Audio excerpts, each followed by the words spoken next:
This is the Para Cave Podcast, proudly brought to you by major sponsor Jack's Pale Ale, exclusively available at Parramatta Leagues Club, and co-sponsors Bo Cook from Loan Market, Scott from Brightside Detailing and Ceramics, Shannon Cooney from Glenmore Park Realty, BTZD Clothing, the official clothing partner of the Para Cave Podcast, and the official media partner of the Para Cave Podcast, the Parramatta Times.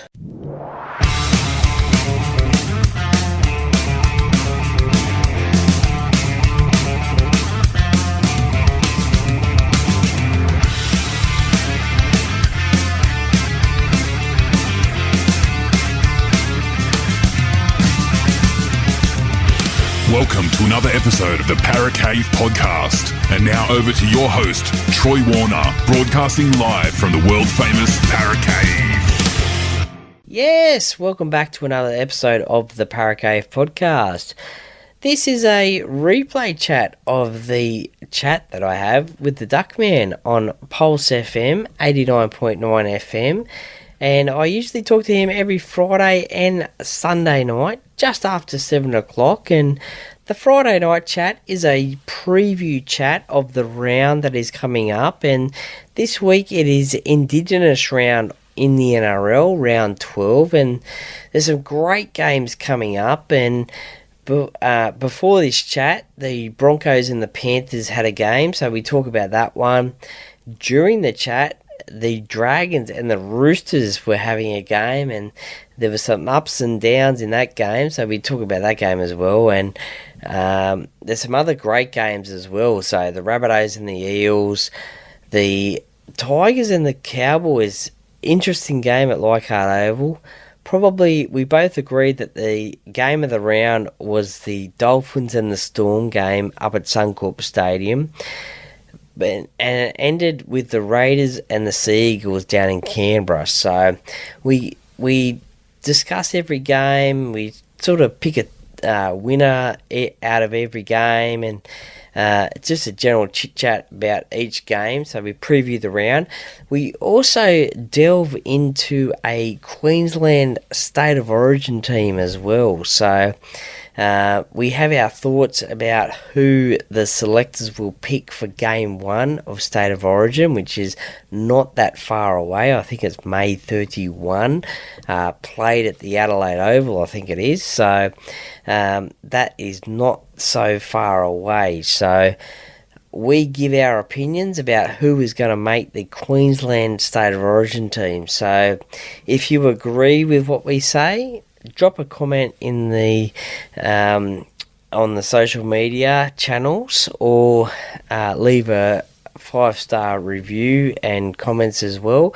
So it should be interesting. We have a little bit of a differences, but it's generally the same sort of team. So tonight on the Friday night chat, we picked the Queensland State of Origin team from our eyes, a fan's eyes, and Sunday night we will pick the New South Wales State of Origin team. So that is through a fan's eyes as well. So we will discuss that one, and we will review the round that was played as well. So I hope you really enjoy this chat. This is, as I said, from a fan's point of view, not an expert's point of view, so something a little bit different, and I really hope you enjoy it. So I will now hand over to the Duckman. All right, welcome back to the Weekend Sports Wrap. You are here with Duckman, 7 minutes past 7, and we've got special guest on now, Troy Warner from the Para Cave Podcast. Troy, how you going? I'm going fantastic, Duckman. I'm just counting down the minutes until the Parramatta Eels take on the South Sydney Rabbitohs, but I'm watching the Roosters and the Dragons game as we speak. Yeah, I'll just check the score, 12-0 to the Dragons. What is going on? So they sacked Anthony Griffin, which I thought was a bit of a rough chop, and now they come out and they're playing like they're going to win the competition. So give us a rundown of that game at the moment. Yeah, look, it's played at Cogra, Indigenous Round in the NRL. So obviously we've seen the dramas that St George Illawarra have had during the week, sacking their coach Anthony Griffin and assistant coach Ryan Carr taking over. And we've seen the old coach, what do you call it, sack coach backflip or turnaround from a team. I think someone told me, I think it was a stat, like something like 14 out of the last 17 times a coach has been sacked, that the team whose coach has been sacked goes on to win that week. So who is keeping them stats? I'm not sure, but it'd be interesting to see what teams have contributed the most to sacked coaches. But the Roosters, they're just struggling a little bit at the moment. Couple of controversial incidents in the game. Victor Radley's on report, probably lucky not to go to the sin bin for what maybe looked like a little bit of a headbutt. After, what a surprise. Yeah, after Zach Lomax was going for a one-on-one strip with Corey Allen and sort of really threw him back down on the ground, and the Roosters players, including Victor, wasn't too happy about that. So he's on report, and Nathan Brown's on report as well in his debut Roosters game. So Ben Hunt scored a great individual try in this first half, a little bit of a dummy and go through the line and step, and over he went. So at the moment, Zachy Lomax, who is back in the St George side, is lining up for a penalty goal. So could go to 14-0. Yeah, there you go. So now Nathan Brown was at the Eels last year, wasn't he? So what did you think of him when he was at the Eels? Like now he's at the Roosters, obviously just getting a crack. Did you rate him? Yeah, definitely. I mean, he was an Origin player, I think, in those COVID-affected years. I think it was 2020, I think he played Origin. A lot of injuries he had, a couple of suspensions, but mostly injuries he suffered. He was still at Parramatta at the start of this season, so it was a little bit of a mid-season, not swap, but transfer to the Roosters. I don't know what happened in the background there in terms of why he left Parramatta. There was talk that he wanted a little bit more money or something like that, but I'm not 100% sure. So both parties obviously weren't happy, and I think Parramatta said, well, you can maybe go and have a look, and if you can get more elsewhere, by all means. So he's ended up at the Roosters, and his debut game in first grade, and he's on report. So, and I think coming back from suspension as well from New South Wales Cup. So interesting times for Brownie. But yeah, look, I love Brownie. I love the way he runs off the back fence, off dropouts, and I love the aggression that he plays in his game. But I just think he just needs to curb it a little bit. Otherwise, he's going to find he's going to be spending more time on the sidelines.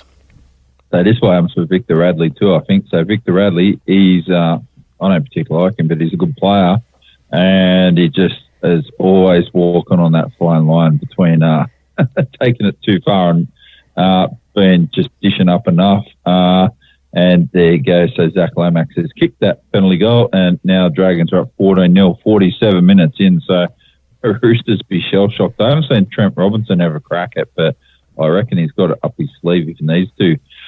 We'll go back to last night's game. So the Broncos, they hosted the Panthers, and the Panthers got up 15 points to 4. That game was like 8-0 for ages, like the 60th minute. And when I finished training there last night, I was listening to it on the way home, and Panthers got it sounded like they were dominating the Broncos a fair bit, but it was probably a semi-final style match. It was very dour, and it was good to see.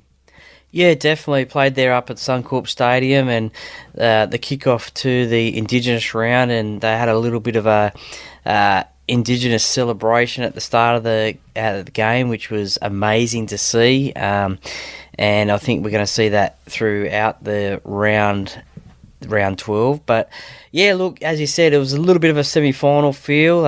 It was a bit of a ding-dong battle, lots of defence, and look, a few controversial moments come out of that game as well. We saw Jerome Luai touch judge. Some say shove and some say touch, but he was cleared of that, and I think he's just going to be paying a fine for that, because obviously you can't be touching match officials. And so that was a controversial moment in the game. A few tries were controversial as well. I think there was a try, or there was a no try, but it was a Falcon, and it had everything. There was intensity between both sides as well. The big man, James Fisher-Harris, as well, he was put on report for a dangerous tackle, I think it was, coming in and tackling around the ribs. So, again, that's in the spotlight.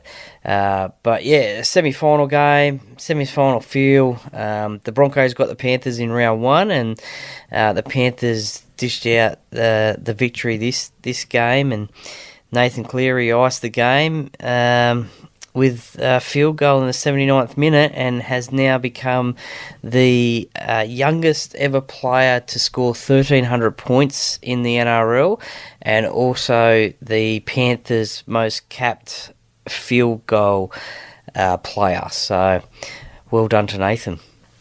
That's funny. So how many field goals has he kicked then? Because I know when Neil Baker was there, he's only there for 2 years, he kicked 15 field goals for Penrith in 2 years. That's 88 and 89, so must be getting on a little bit. They don't really kick that many anymore. Yeah, that's true. I think it is 15 actually as well, so it could be 16. So, so it's the most capped, or most exponent of the field goal. So, yeah.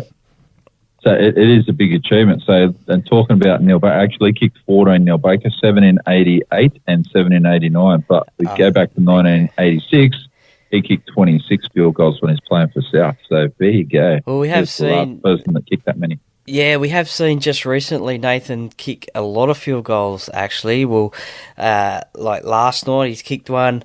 We saw against Newcastle, he scored one to win them the game as well. And then there was that round 4 clash against Parramatta this season where he kicked that 40-metre field goal, so worth 2 points. So, there's 3 this season. Yeah, 100%. And it's a big thing they're bringing back into the game now too, I think, which is a key element. They need to have it.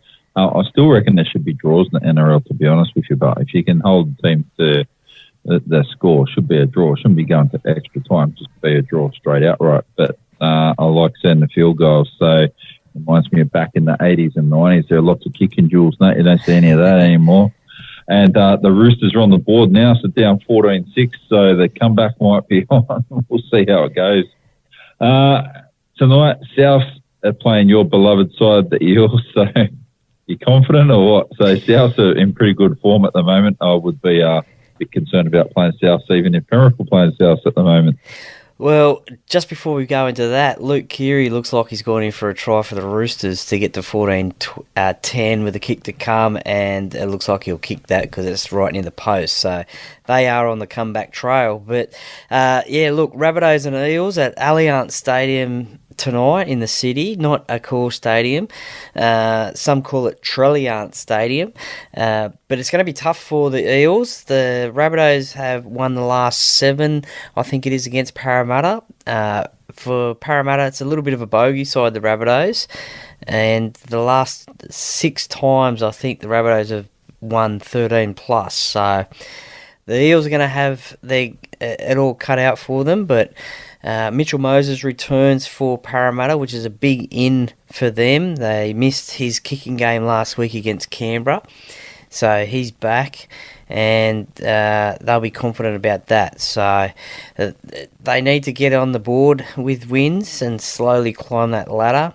The Rabbitohs, they're on top of the ladder, so they're cruising pretty at the moment. They've had, I think, 6 wins in a row, so they're going for 7 wins in a row. So they're going in fine form at the moment, coming into that Origin period. Yeah, absolutely. Now, I heard a thing the other day which made me pretty angry, to be honest with you.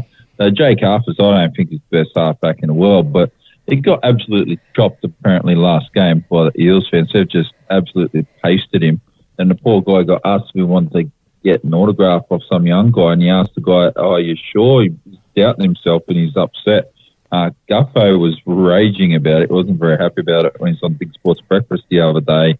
And I just think it's dead set rude. People need to just pull their heads in a little bit. Everyone thinks that because you're on social media now, you can say whatever you want and do whatever you want, and it's all good, like shot fired, too bad, just deal with it. Like, surely it can't be what's happening. Yeah, no, absolutely. A terrible thing on the weekend after the game. And look, everyone knows that Jake isn't Mitchell Moses, and to be honest, I thought he had a good game against Canberra. He did what he was asked to do. He didn't do anything that was outstanding, but he didn't do anything that was sort of wrong either. He just did his job. He turned up, and as I said, he's no Mitchell Moses, and he's always had time for fans after the game at CommBank Stadium for a chat, for an autograph, for a picture. For a picture, an autograph, and a chat as well. So he's always had time for that, and we just wish him all the best. And it's not good from these fans, and you can't be doing that to young kids or anybody in the NRL, because it's a tough game. I mean, you're going to have your comments about players, but it's definitely going to dent someone young's confidence. And I know that 98 or 99% of Parramatta fans are behind Jake, and let's hope that it doesn't happen again, because I honestly thought they were all over this, because this happened a couple of years ago as well, even last year. And I thought we were all over it. But the funny thing is in 2021, I think it was, when he made his debut against the Warriors in Magic Round, there was a after-game video that was released by the Eels, and that was the most watched, most online watched video by Eels fans for that year. So his debut game where he embraced his dad and coach Brad Arthur. So the fans love him. As I said, 99% of Parramatta fans love him, and there's only a couple that are causing these dramas, and it's not on. Yeah, I just can't understand it. Seriously, if you're going to fire shots across the bow, like, it's easy to say it when you're in a crowd of like 300 people, 500 people. Would you do it face to face when you're just standing there chatting to the guy? I don't think so. Most people don't have the bottle to do it. So it's just, they've got to stop this crap so it goes online. It's just bad. The next game, so tomorrow, 3 p.m. tomorrow afternoon, got Sharkies up against Newcastle, who really surprised me when they blasted the Gold Coast last week. I think Newcastle showed some real good form there, but they're up against a very good Cronulla side, and I think Cronulla are going to put them to the sword bad this weekend. Yeah, look, the Sharks, this is their home game. They've taken it up to Coffs Harbour, so one of their regional games, Coffs Harbour up in upper New South Wales, and I think that this is their location. Sapphire Coast. Yeah, so I think this is their location where they take a game every year. So this year it's the Knights, and look, they have been playing some pretty reasonable football this season. They haven't had an outstanding year. I mean, a lot of people thought they might have been down the bottom of the ladder, but they've been playing some really good footy this year and had a couple of wins, and they certainly turned the corner after being beaten comprehensively by Parramatta a few weeks ago. Then they had the bye for Magic Round, and we discussed that a couple of weeks ago. A few players went over to Bali, and then a few stayed home, but including Kalen Ponga, who really trained the house down apparently, and it showed last weekend. He had an absolute blinder of a game and against the Titans, and it's coming into Origin period, so he's certainly in form. But the Sharks, they're travelling along nicely in fourth position, and Indigenous Round certainly very important for a few of their players, no more than probably Nico Hines as well. He's a proud Indigenous man, and they will definitely want to get the win at Coffs Harbour. Yeah, so I think they can get it, and I think they will get it. It's going to be just a matter of dispatching the Knights. I actually think that game will be a high scoring game, similar to like what the Knights did to Gold Coast last week. I could see it easy get into the 40s, like 40s to high 20s. So I think that Cronulla employed a turnstile tackling style, and that's going to hurt them if they go that way, because Knights can probably put a few points on, but I think the Knights also equally like to tackle like that too. So, and they're going to throw the ball around, so it will probably be a good game to watch. The next game here, you got West Tigers up against North Queensland Cowboys. Unfortunately, I think the West Tigers' luck has run out a bit now. So I really? think, So I think they look all right, but they can stop sides from scoring a stack of points, but they just can't score a lot of points. And I think if the Cowboys fire up, and I think they will, the Cowboys have been in pretty good form the last couple of weeks, and I think they're going to get the win here. Probably not going to be a massive win, but they'll get the win nonetheless. Yeah, look, I think I'm going to go the upset here and go the Tigers, being at Leichhardt Oval. I'm not too sure if the Cowboys have the best of records at Leichhardt. Certainly, we've seen an online video of a gentleman in the crowd giving it to Jonathan Thurston a few years ago. But I don't think they have the best record there, so I'm going to go the upset on this one. The Cowboys have been playing some good footy the last couple of weeks, getting their 2022 form back again and slowly getting that confidence back. And it's coming into a difficult period for them because they're going to have a number of players unavailable due to origin duties, so it's an important game for them to get the victory. They would probably have penciled one in to get this win, so they'll be up for it. But maybe on news of today that there's possible news that the Tigers are going to re-sign Luke Brooks for another couple of years. Maybe they might be buoyed by that, and playing at Leichhardt, they might get the win. Yeah, well, it could easily work for them, like they're not going to be that far off. So, yeah, I just think a couple of weeks ago I would have thought, yeah, they might be able to get this one. I think they're on the bounce again. So have a look. Who I think they're beating next. We'll have a look around 13 who they got. Just trying to find it. No, round 13 because of the origin stuff. So round 14, I actually reckon they might pick off Canberra. So they've got Canberra in round 14. So we'll see. We'll see how that one goes. All right, the next game, Dolphins up against Melbourne Storms. People think this might be the game of the round. I think it might go pretty close, to be honest with you. So Dolphins have got a lot to play for. Melbourne Storm will be hoping they can roll on. Cameron Munster needs to have a good game. If he doesn't, I think the Dolphins young guys can pick them apart here. And apparently the Dolphins players are raging with Cameron Munster, not so much Wayne Bennett.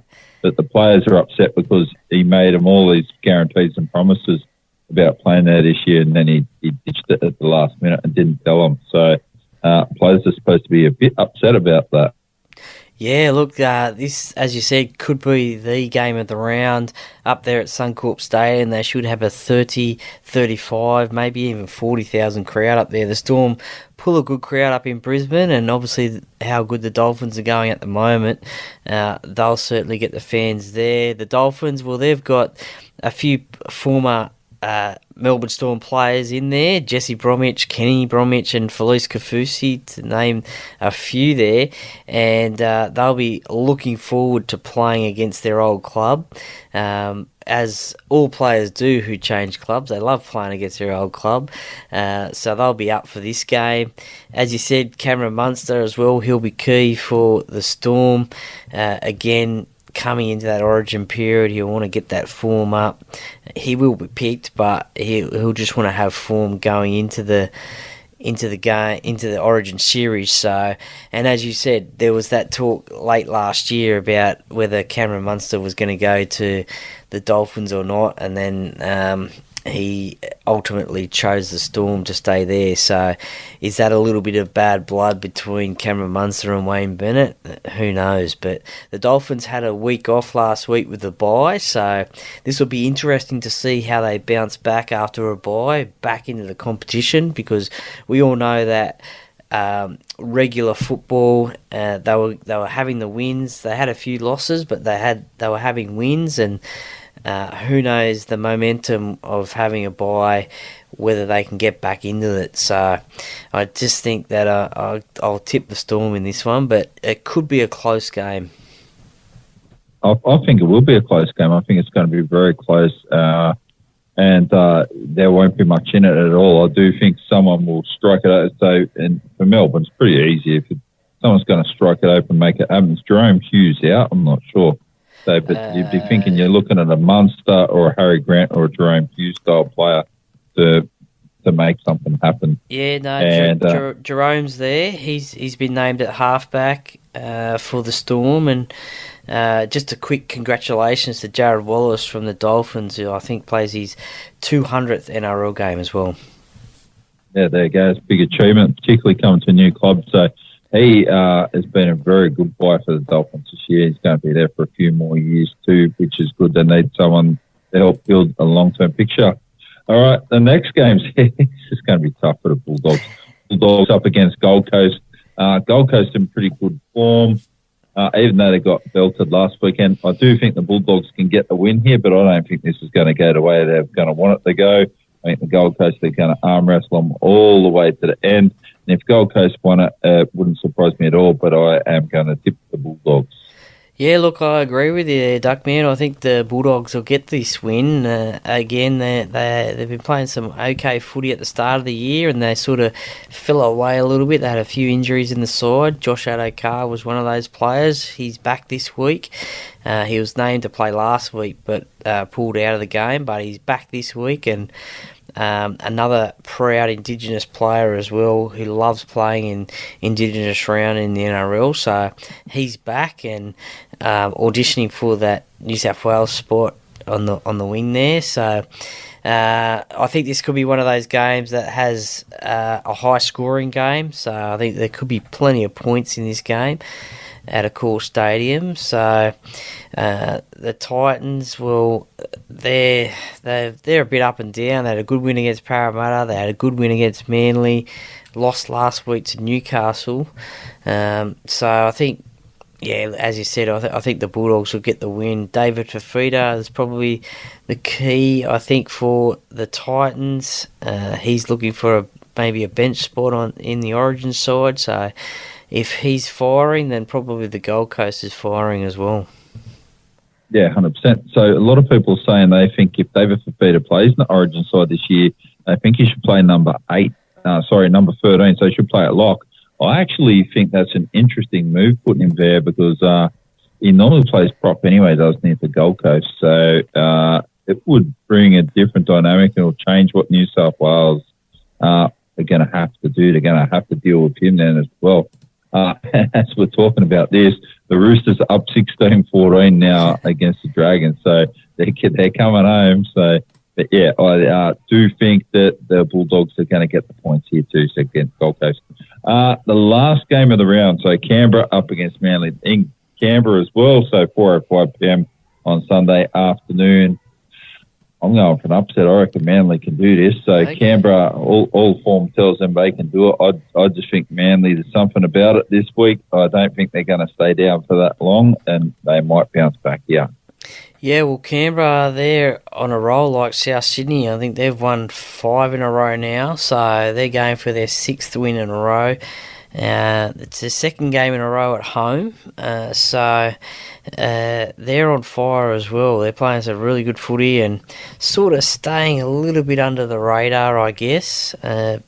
Danny Levi comes back from a broken jaw. He's on the interchange bench for the Raiders with Zach Wolford out due to concussion protocols.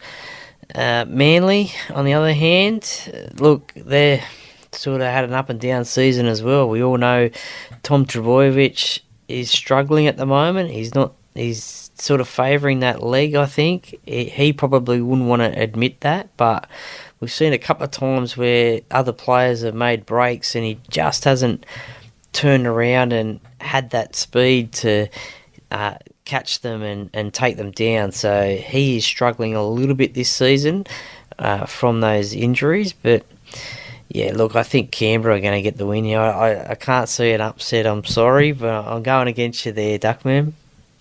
Yeah, we'll see how it goes. So Canberra are in good form, so it wouldn't surprise me if they keep on rolling on. I think Manly might be able to pull one out here. These big guns always seem to be able to pull big games out when they need to. For the Origin, talking about Origin, we're going to have a bit of a look at the Queensland side tonight, and we'll look at who we think the New South Wales side will be. So we'll roll through from the back. So Kalen Ponga was the fullback for Queensland last year, and probably going to get it again. But the other person's up in contention with at the moment, and is playing very well, is Reece Walsh. Yeah, I think, look, at the start of the year, you definitely say Reece Walsh. Obviously, with Kalen out for a little bit there due to concussion issues, but as I said last week, he had a blinder.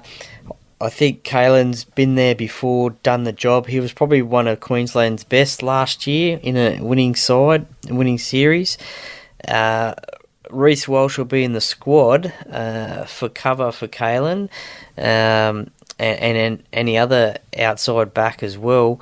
But that'll be definitely some good experience for Reece as well. But I think Kalen will get the number one jumper for Queensland. Oh, 100% sure. Yeah, so I think Reece Walsh will end up with 14, 15, something like that. He'll get a utility spot because he can kick as well. It's going to be a big bonus to him. The wingers, I think you're looking at Selwyn Cobbo. He's in good form for the Broncos at the moment. And Xavier Coates, he's cut different, that guy. So he concerns me more than some of the other guys. So last year, New South Wales tried bombing Selwyn Cobbo out of the game, and they thought they would do it. And then game 3, you know what? New South Wales football, they've never touched the football before. And these guys, Cobbo and Coates and all this, they really aimed up massive for Queensland. No surprises. Yeah, I agree with you. Yeah, I think Selwyn has definitely got a spot on the wing for Queensland there. He's been there before last season. He's been playing some great footy for the Broncos, as we've seen the Broncos now in second or third spot on the ladder, but they were at number one for a long time there.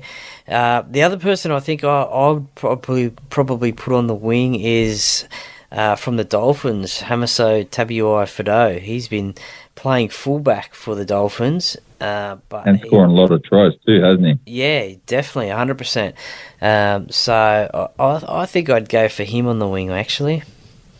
Yeah, it could be a good choice. In the centres now, so they're looking at last year had Valentine Holmes and Dane Gagai. I don't think too much will change there really with their centres. Valentine Holmes is come back into form, which is probably good for the Slater. Who can you see coming into the side there, but they haven't got there now? Yeah, I don't think I could probably see anyone, to be honest. I think that'll be the centre combination. I think they're pretty experienced at Origin level, and someone like Dane Gagai, he definitely steps up in Origin. We've seen it before. He might not have the best form for his club side, but when it comes to Origin, he really steps it up, and I think that, they'll definitely be the centre combination. Yeah, I know that's one thing that burns Knights fans too, that Kalen Ponga does that State of Origin time, comes out and plays like a world beater and comes back to his club football. Hasn't been so good. Doing all right this year, but so we'll keep rolling on. So the 5'8" is pretty much a guaranteed lock that Cameron Munster's going to have that. Yep. Although, when Munster didn't play game 3 last year, Tom did, and he was outstanding. So he must go pretty close to looking at a bench spot maybe, or at least be in the extended training on squad. Yeah, I think he might be in the extended squad, but yeah, definitely Cameron Munster will be a lock on the 6, and the halfback and captain, he'll be a lock as well, Daly Cherry Evans. Yeah, Daly Cherry Evans, he'll definitely be there. So I can't see anyone else at the moment stepping up. Not saying people aren't stepping up, but he's just a fair level above everyone else there. Been around for a long time, so they won't change what they've done there.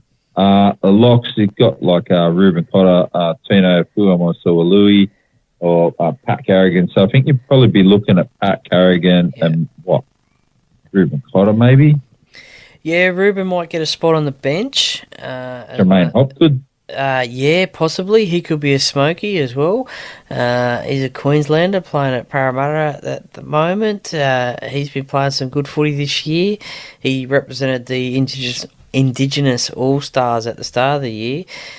He could be a smoky, but you'd probably maybe have to think that Pat Carrigan would get that number 13 jersey for Queensland. So maybe Ruben Cotter and Jermaine Hopgood are fighting out a spot on the bench. Yeah, 100%. So the second rows, I think is pretty certain there. Capel is playing good. Felice Kafusi has played really good at the moment, so he must be pushing close. But I think Jeremiah Nanai, he's been exceptional. Kurt Capel has been good at the Broncos as well, so they're probably a shoe-in or pretty close.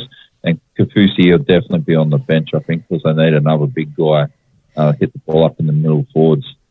Yeah, Kurt Capel, he'll be a second rower. He can also cover in the centre position if need be. Felice Kafusi, I think he'll actually start the game. He's been playing great footy for the Dolphins this year. He's been pulling off some big hits, and he served that little bit of a suspension there.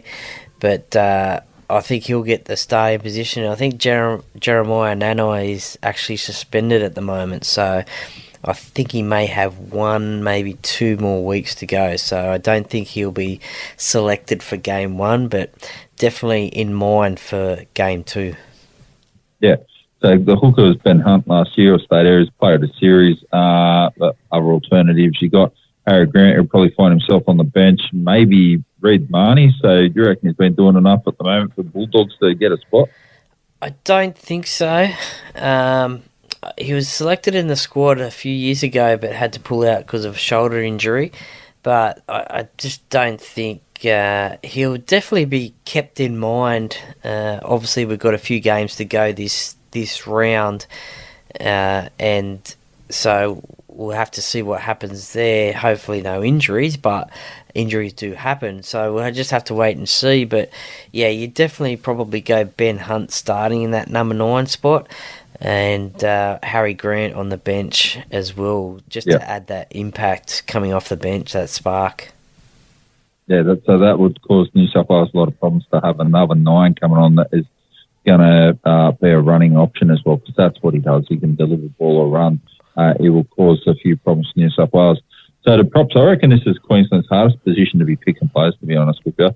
Last year what they had, Papali and Tino Fasua-Mului and Lindsay Collins. So Lindsay Collins will be in there. Josh Papali just retired from football today from Origin football. So who's the other prop going to be? Maybe Fafita. So you've got to be right up there. So you could probably look at a Ruben Cotter as well. So as a benchy or something like that. So a couple of options around, but they're a little bit skinny on the ground, to be honest with you.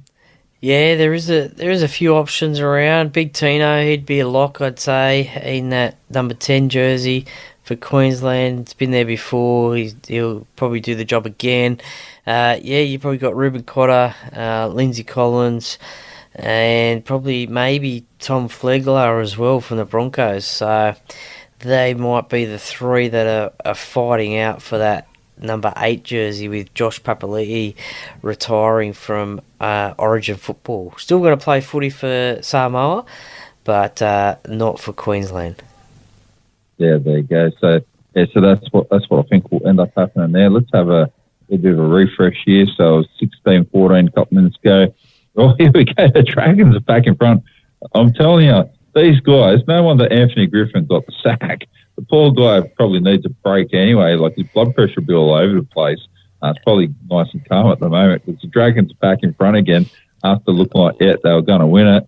And the Roosters come firing back, and now the Dragons are back in front again. Well, sorry to burst your bubble, Duck fan, but the Roosters have just gone in for a try. So James Tedesco's just gone in for a try. So it's 20-18, 4 minutes to go. So this is going down to the wire. So yeah, I think the Roosters will end up getting a win here. I don't know. Like, St George Illawarra are showing things that they haven't shown for a little while tonight. So it's a bit hard to get a read on that one. So what do you got on the weekend, Troy? What do you got coming up? Saturday, I'll release the replay of this chat. I've also got the chat with Shane Muspratt, former North Queensland Cowboys and Parramatta Eels player, which is live now. And on Sunday, I'll obviously be talking to you Sunday night, a recap of the round, work in the middle of that on Saturday, and not too sure what we've got planned for Sunday. Maybe a bit of family time, doing something I'm not too sure yet, so we'll just have to wait and see what happens there. Or always good to have a bit of that if you can.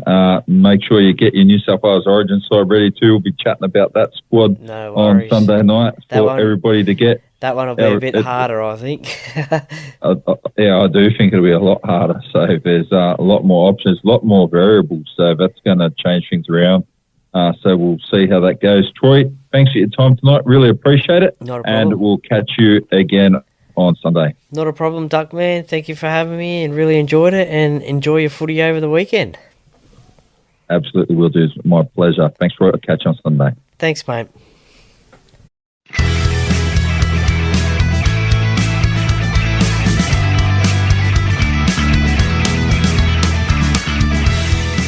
Thank you for listening to another episode of the Paracave Podcast. See you next time.